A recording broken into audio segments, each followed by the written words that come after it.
You are Locked On Pelicans, your daily New Orleans Pelicans podcast. Part of the Locked On Podcast Network, your team every day.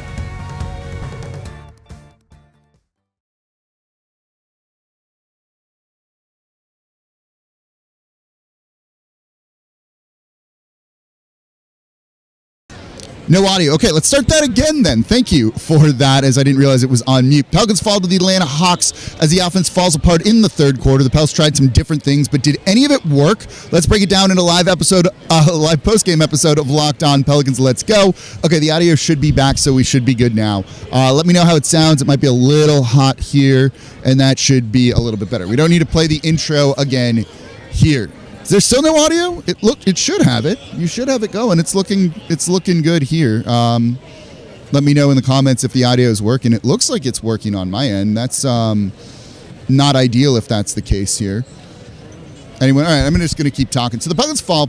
This game really came down to the third quarter when the Pelicans offense just came out completely flat. In that period, you saw something that we've seen as kind of a trend of this team for a while, and that's the offensive starters looking a little bit clunky together. New Orleans only scored 23 points in that period, where the Atlanta Hawks scored 41. Okay, cool. Now the audio is good. Sorry about that. These live shows, right? In the arena, doing all the different things, it gets a little bit weird at times here. So forgive any of the technical issues and stuff that we get here. I'm still trying to get the camera to actually work so you can see me facing the court and not necessarily see the stuff in the background right there. So third quarter, the offense falls apart, right? 23 points in there. This goes to what we've seen with the offense with this team so far all season long. For whatever reason, the starting lineup of CJ McCollum, Brandon Ingram, Herb Jones, Zion Williamson, Jonas Valanciunas, just isn't working for some reason. They've been outscored in their time on the court, and you saw some good things going for them late in the first half as they closed that out. They had basically a 10-point lead at the start of the third quarter. And in this game then, the third quarter happened, you had Trae Young get hot, and the Pelicans just couldn't match. Zion looked pretty easy to defend. They were taking bad shots. When you look at that starting lineup, I think, this is starting to make me worry a little bit about the fit with Zion Williamson and Brandon Ingram. And I don't want to say we need to trade anyone, even if it's with not even trading Valanciunas, because we'll talk about Zion at the 5 lineups in the second segment here, which weren't much better necessarily, but there's just something that is clunky with that starting unit. It's probably that there's not enough shooting out there on the court, to be perfectly honest with y'all. I definitely been big on start Herb over Trey Murphy. I don't know if I'm going to be on that train once Trey Murphy comes back. And by the way, he gave an update saying that maybe he's going to be back in about 3 weeks, barring any setbacks, and he looks to be kind of on the right path and progression for everything, which is great, by the way, because we don't always get that here in New Orleans. So seeing that unit just not have the spacing is a little bit frustrating. Part of that's Jonas Valanciunas. Part of that's Brandon Ingram not having the most refined shot selection of taking tons of threes. He was better in this game about it, though, and you saw him trying and actively trying to shoot more threes, but that still needs to get up. He only took 3 of them. That number needs to get to 6 to 8. And in general, he was coming back from injury. We knew he wasn't going to impact this game the most. 16 points, 7 rebounds, 3 assists. Not the biggest night from him, not a bad night. He was 6 of 10 from the field. But when you look at these two guys, they need shooters around them.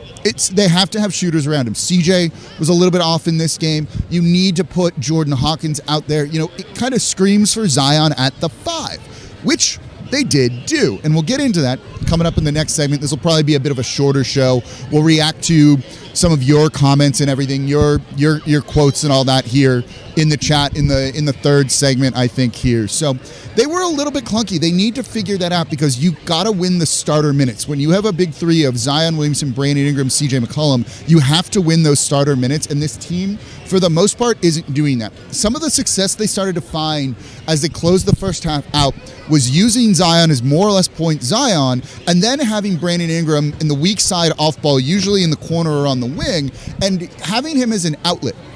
That works if he's going to be a 3-point shooter.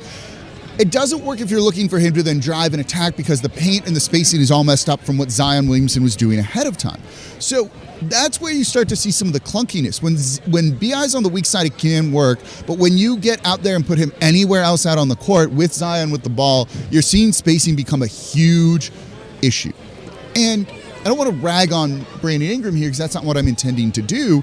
You also have it where, the isolation style that he plays can sometimes kind of just bog down the offense, take them out of the rhythm that they have that was good, and that's a little bit frustrating to see as well. So you saw that big time in the third quarter as it just kind of ground to a halt. And if this team isn't hitting their threes, and they weren't in this game, they only took 31 of them. That's well below the number we want to see from them. And they only made 8. They shot 25.8%. Only one guy, Jordan Hawkins, we'll talk about him in the third segment of the bonus show here, made more than 1 3. You just can't do that, right? Your starting lineup of CJ McCollum, Herb Jones, Valanciunas, Zion, Brandon Ingram only had 3 guys that took 3-pointers. BI was 1 of 3. Herb Jones was 1 of 5. CJ was 1 of 6. That's why your offense is going to look terrible when that's the case. So when that's going on, it's going to be a little bit rough. That's where maybe you need to take Herb out if he's not going to hit threes at a high level. He's taking them, which is good. We want him doing that. But he needs to be hitting them at, 40%, 35+%, and that wasn't happening in this. And the offense just kind of ground to a halt because the spacing isn't there for Zion to do Zion things. It's why you're seeing him not get fouled, not go to the line like he normally does, and he's getting frustrated out there on the court, and it's leading to some negative things. Zion was good in this game, don't get me wrong, 25 points, 5 rebounds, 3 assists, not a single turnover, but he was getting fouled and missing shots, even though he shot 9 of 16. But you could see him at times be a little bit too passive because he knew he wasn't going to get the call. All of that's just kind of adding up to just stinker, essentially, of an offensive night here in New Orleans. We'll get into the offensive rebounds in the third segment that they gave up. Well, actually in the next segment. So let's look at the Zion at the 5 minutes. At least the Pelicans kind of trying to do something differently, which I think was good, right? You don't want to stick with the same things that you always do that isn't really working for you here. So let's get into that coming up here next, and then we'll answer some of your questions and things in the third segment of a bonus show here on Locked On Pelicans. Right now, though, I'm excited to tell you about Game Time. Buying tickets to events can be difficult. It doesn't need to be this frustrating, right? Are you getting good value? Are your seats good? Are you in the section you want to be? Are you on the home, the away side? It just can be a hassle, but Game Time is the app that makes it easy and gives you peace of mind when you make your purchases. You get to see the view from your seat before you buy, so you know exactly what to expect when you arrive. They also have all-in price that shows you upfront what you're going to pay, no hidden fees on the back end. It's quick to buy tickets, and they also have the Game Time guarantee, which means you'll always get the best price. If you find tickets in the same section and row for less, Game Time will credit you 110% of the difference. So take the guesswork out of buying tickets with Game Time. Someone, Locked On Pelicans listener, actually used them to go to this game. I'm going to make it cheaper for you to go to a Pelicans game. Download the Game Time app, create an account, use code LOCKEDONNBA for $20 off your first purchase. Terms apply. Again, create an account, redeem code LOCKEDONNBA, LOCKEDONNBA for $20 off. Download Game Time today. Last minute tickets, lowest prices guaranteed. And thank you for making Locked On Pelicans your first listen today and every day. We are here Monday through Friday for y'all, even coming to you at 8:45 p.m. on a Saturday night, right after the Pelicans lose to the Atlanta Hawks. I forget the final score. It's not up on the scoreboard anymore. Let me take a look here to remind ourselves. 123-105. Couldn't get the offense going. We just talked about how the starters really struggled in this game. Not ideal. They need to figure that out, whether that's Trey Murphy coming in, whether that's something else. You see flashes of it.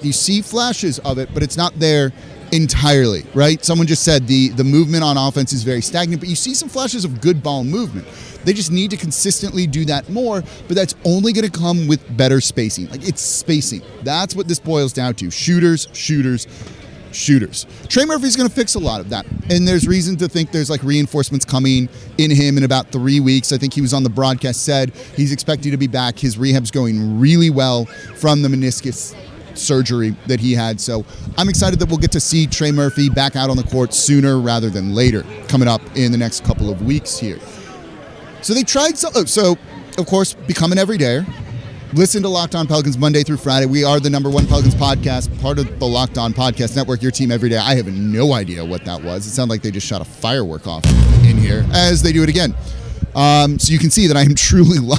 This is not a green screen background here in the Smoothie King Center after the game. I have no clue what's happening here.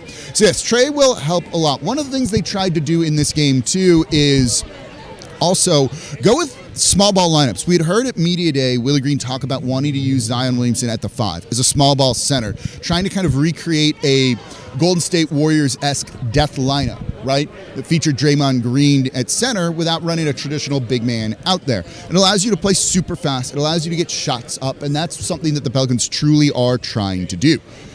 They did it in this game. I don't have the numbers yet, and we'll probably talk about this more on Monday here. And as I'm getting a ton of texts, we'll probably talk about it on Monday when I can get the actual data from them out there on the court. I'm not sure what the numbers were, and I'm going to be very curious to see. If I had to guess based on the shooters lineup with Zion is what they started to run. That lineup of C.J. McCollum, Jordan Hawkins, Matt Ryan, who else? Dyson Daniels or Herb Jones and Jonas Valanciunas. You can see I'm distracted by everything going on around me right now. That lineup has done really well and has been the Pelicans' best lineup by far. And one of the things I've wanted to see is them to use that lineup with, instead of Jonas Valanciunas, use it with Zion Williamson. And we got to see it in this game.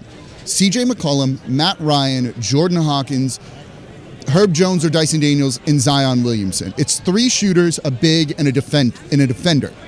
It worked. You saw them get up and down, and what works with that is that when those guys are making their shots and they're going to get wide open 3-point looks because Zion Williamson's such a focal point, if you hit those shots, you get in rhythm and you're going to outscore the other team. It's not going to be good defensively. It's going to struggle to rebound too, and defensive rebounding was a problem for the Pelicans in this. That's not the point of that lineup. It's simply to outscore the opponent significantly. And I think it might have played about 50-50 here. Again, it's not going to be good defensively. There are issues with it, but the point is get up and down the court, run and rip threes, or let Zion get easy shots at the rim, hopefully get fouled, get an and one, and essentially it's a 3-pointer. I'm going to be curious the data. I'm going to be curious to see if they want to try and do this a whole lot more, because it seems like that makes sense, right? There's spacing, there's shooting. It gives Zion room to work. All of that is the kind of thing you would hope to see. And it kind of confused me for a while why we weren't seeing that sort of lineup already, and I'm glad we finally got to see it. They closed, instead of with Larry Nance Jr. or Jonas Valanciunas in this game, with Zion at the 5 too. They put Jordan Hawkins in there, so it was CJ, BI, Zion, Hawkins, and Herb Jones. I like that. More shooting out there, small ball 5. The problem was they just got killed on the offensive glass, and that's something that you're going to have to live with when you run a lot of those small ball lineups. I'll remind you that the Warriors' death lineup, that's won them multiple titles and everything, that has not actually been a good defensive rebounding unit. But they do it, and they win that with just pure offense, and that's exactly what you're trying to do, and the most important thing, and why you run a lineup like that. But giving up 19 offensive rebounds, let me see if I can find the second chance points here for y'all, ain't going to do it. And that's where they needed to maybe reevaluate. 24, which actually isn't that bad.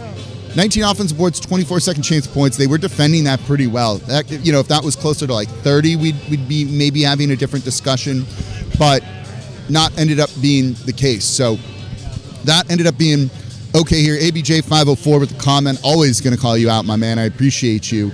So they need to try and find the right balance, and they still haven't. There are some lineups that work. There are some lineups that don't.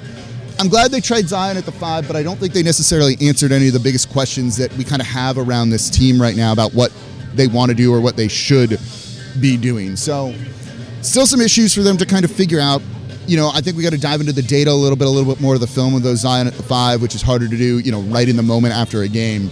But they need to definitely try and figure out what to do rebounding. They're also trying to leak out and run in transition a little too much, I think, at times. And those transition points are great, but when you struggle to, keep the opponent from scoring, you got to go out there and do it, simply.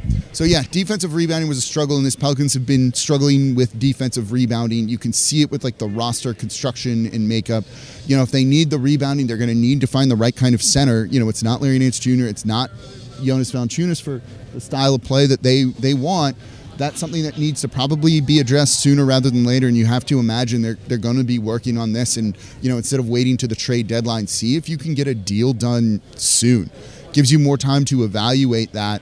That's going to be an important thing, and you can undo it if it's not great at the trade deadline too. So something to keep in mind as they look to fix a lot of the roster issues that are apparent right now. This team's not perfect. There's some flaws there. There are also some good flashes with it also. It's not all bad. Let's talk about two good performances, though, coming up here next in a bonus live episode of Locked On Pelicans. Right now, though, today's episode of Locked On Pelicans is brought to you by FanDuel, America's #1 sportsbook. It's the best time to join FanDuel if you haven't already, because new customers get $150 in bonus bets with any winning $5 moneyline bet. It's $150 if your team wins. Pels lost tonight, but the Saints play tomorrow. They play the Bears, who have a horrible QB situation. They're at home. The offense looked good last week. If you go bet $5 on the Saints to win outright on the money line, if they win, you also win, and you get $150 in bonus bets. So if you've been thinking about joining FanDuel, there's no better time to get in on the action. The app's super easy to use. There's a wide range of betting options, including spreads, player props, over-unders, and more. So visit FanDuel.com/lockedon to tip off the NBA season, kick off the NFL season. FanDuel, official partner of the NFL, and the official sportsbook of Locked On.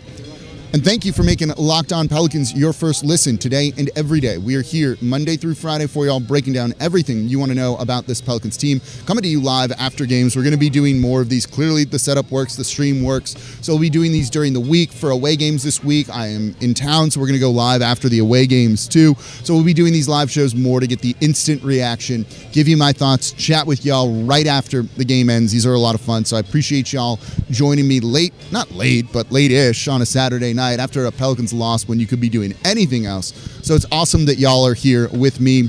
Again, we are part of the Locked On Podcast Network, your team every day. Subscribe wherever you get your podcasts. Follow along on YouTube. Comment on YouTube and become an everydayer. Listen Monday through Friday. And if you really want to support the channel, join the Locked On Pelicans Insiders group. I was texting everyone in there. A couple of y'all were texting me. A couple of y'all texted me to come meet up with y'all and said hi. That was really cool. So appreciate all that. Support the show. You can always cancel if you don't end up liking it. It's $4.99 per month. So let's talk a little bit more about the game. A couple performances I want to talk about. And we just talked in the first segment about the starters being a little bit clunky, and do you need to maybe put Trey Murphy in there instead of Herb Jones? And I think there's a case to be made that the extra shooting there would really open things up and kind of just give a little bit more space to Zion, a little bit more space to Brandon Ingram, or at least burn teams better than Herb Jones is, who started shooting well but isn't shooting as well anymore. And that's going to be a bit of a problem because they need him to make those three-pointers. And if he's going to go 1 of 5, 1 of 6, whatever it was in this game, that's not going to get it done. He's down before this game. It's going to drop. He's going to be shooting below 30% on the season from 3 now. The attempts are a little bit up, and I like that. But if you're not making teams pay and burn them, a bit of a problem there. Smurf Takeoff every day said hi there. So appreciate you all here. As I look over there, Noel Lambert says, longtime listener, thanks for everything. No, y'all don't need to thank me. Thank you for watching the show, listening to the show, for being an awesome part of the Pelicans community here. I'm just happy to hang out with y'all, truly. So Herb Jones, I said maybe you drop him from the starting lineup, but outside of that, like the shooting, he's so good. He is so good and has been so good this season so far. He was a menace defensively in this, particularly in the first half, grabbing steals, turning them into transition points for the Pelicans, defense into offense, doing all of the right things. You're all good. I think, yeah, we're still on. So these are the, did it cut out? Yeah, I think y'all can hear me here. These are the things that happen when you do a live show. Y'all good, man? Yeah. All right. And hold on, everybody. The brick, you see it? I got it. We're all good. I grabbed it. We got it, man. What now? No big deal.